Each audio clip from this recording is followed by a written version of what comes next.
Hello everyone, welcome back to my channel, or welcome if you are new. My name is Miranda and I am a 29-year-old cash budgeter here on YouTube.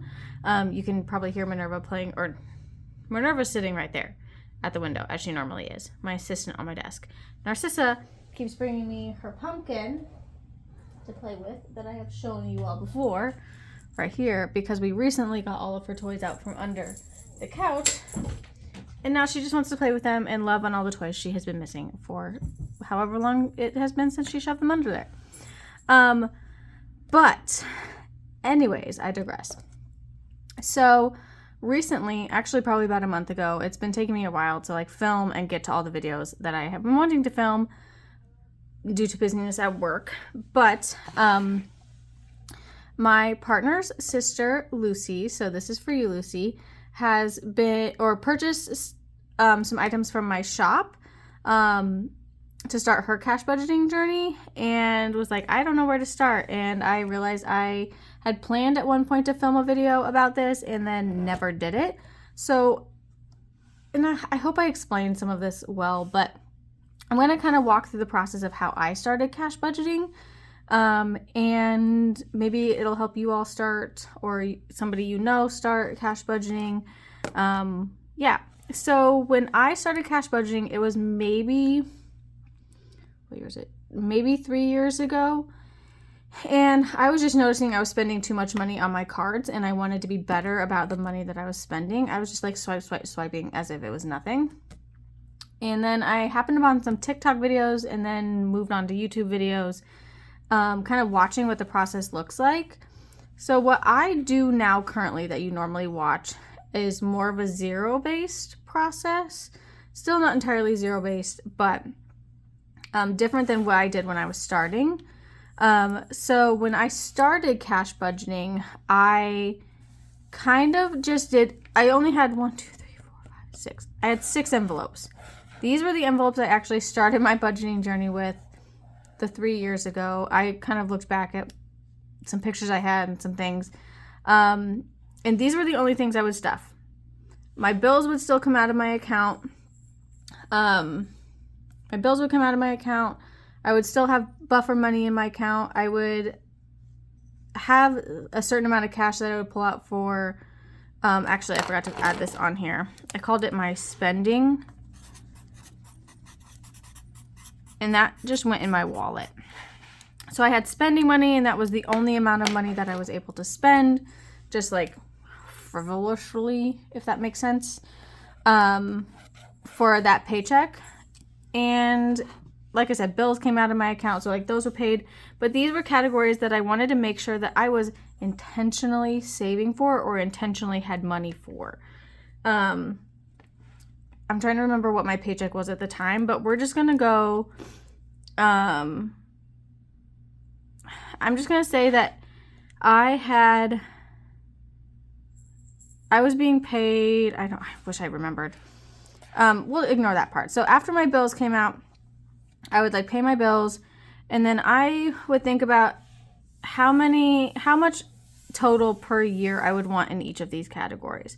So I know I gave myself $50 every paycheck that would be spending money for me. So no matter what, I would always give myself $50. And again, I would not put any more money than would allow me in these envelopes than would allow me to have money left over in my buffer. But so I would also think about how many people, so holidays included, birthdays, Father's and Mother's Day, and I think that's it. I think so. And then I would think about how many people I needed to buy presents for. And again, I'm gonna start making up random numbers because I don't remember exactly. So Father's and Mother's Day, that's 2. And then let's say I had to buy for 6 people's birthdays, so that's 8 total holidays.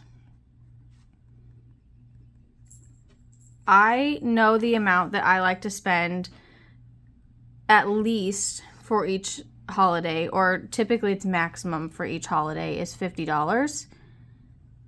So I would do the math of total per year, I want to do 50 times 8. So in this envelope, at the end of the year, I want $400 total.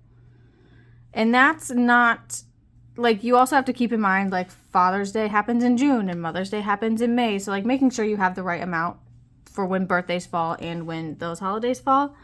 So, and then I would split that per paycheck. So, say at the time I was getting paid, well, we'll ignore that part because, no.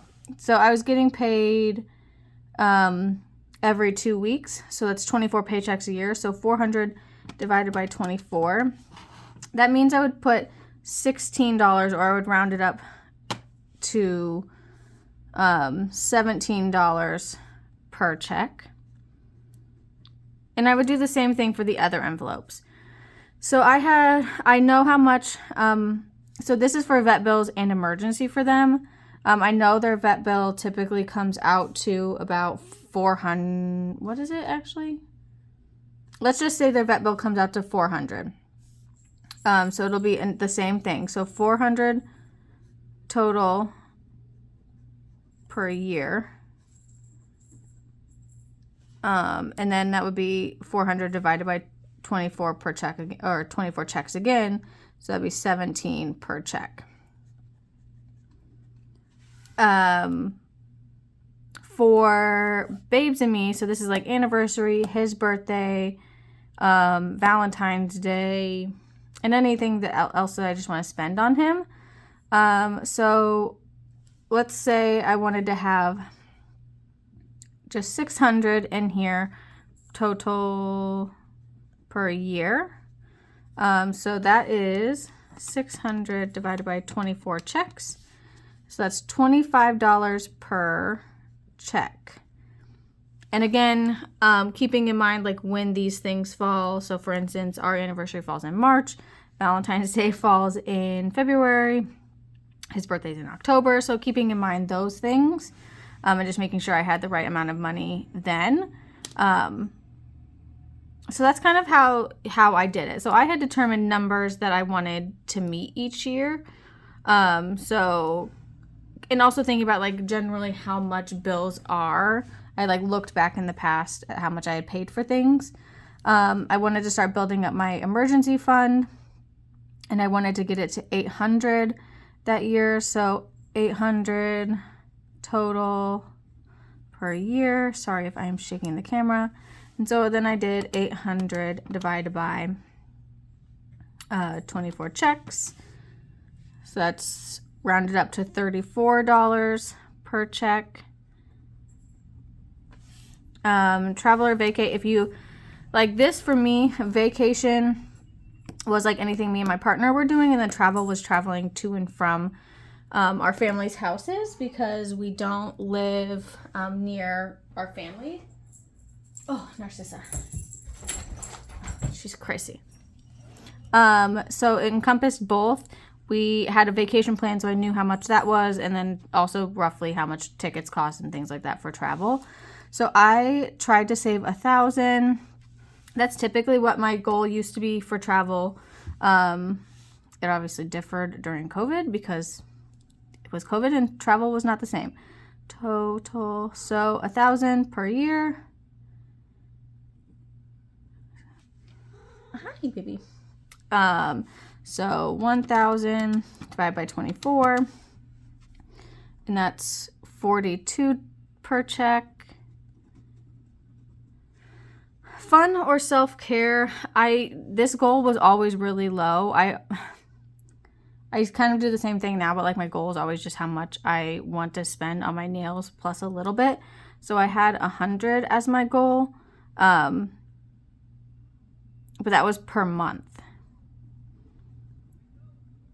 So I knew that I needed to put $50 per check in because I got paid twice a month so that I could have enough money for my nails, because that's also always been my self-care thing.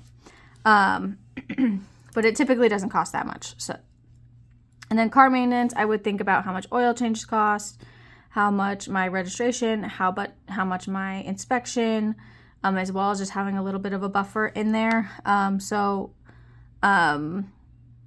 trying to think how much it's hard to think back that far, but I'm gonna say that we'll do $400 a year.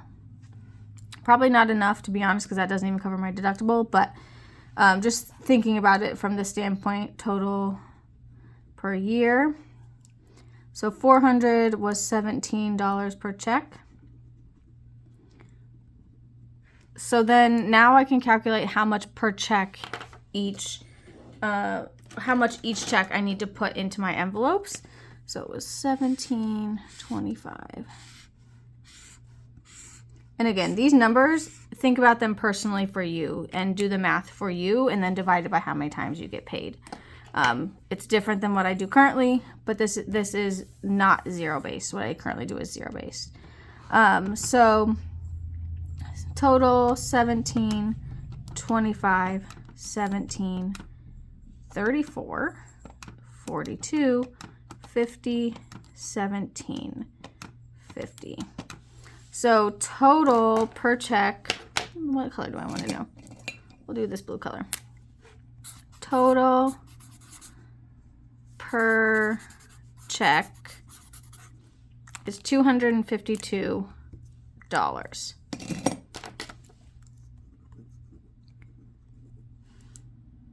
And again, you could round these numbers up so you're even getting a bigger buffer in your envelope. So round that up to 20, 20, 35, 40, even if you wanted 45, 20, so that you're giving yourself some buffer. But like, look at past spending. Think about like the bills I would have paid for the vet, and then having an emergency,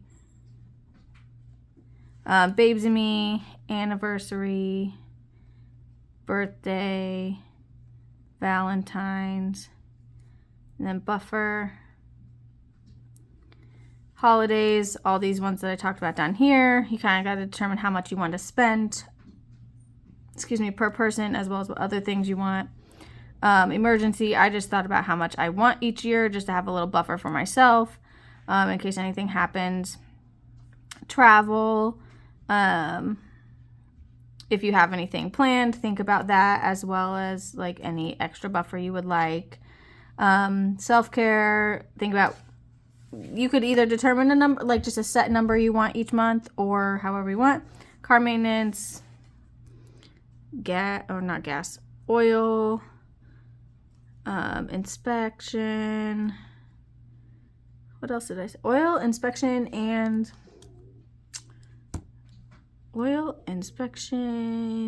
registration. As well as, I know this year I also had to start saving for tires and brakes. So like thinking about things to come and like those things. Think about what categories you have. Think about the past, like what bills you've paid or what your goals are. Then break them up by check. You don't have to do zero-based like what I do, where I typically only have my emergency buffer in my checking account. You can leave more, leave less. Determine how much you want to put in each envelope, and just go from there. I don't know if this was super helpful or if I explained it well. If I didn't, definitely reach out in the comments. I'm happy to answer questions. I also want to say I am not an expert. I just watched lots of YouTube videos and TikToks and figured out how to do it for myself and what works best for me. And that's what you need to do for you. There's lots and lots of videos. I have lots of channels linked down below, including the ones that help get me started on my channel or on my journey. So SavSaves, Busy Lizzy Budgets, all those people helped get me started on my cash budgeting journey. So definitely take a look at their channel. And yeah, make it work for you and what works best for you. Yeah. I hope that explains some of how my process works and where I started, and can help you get started on your process.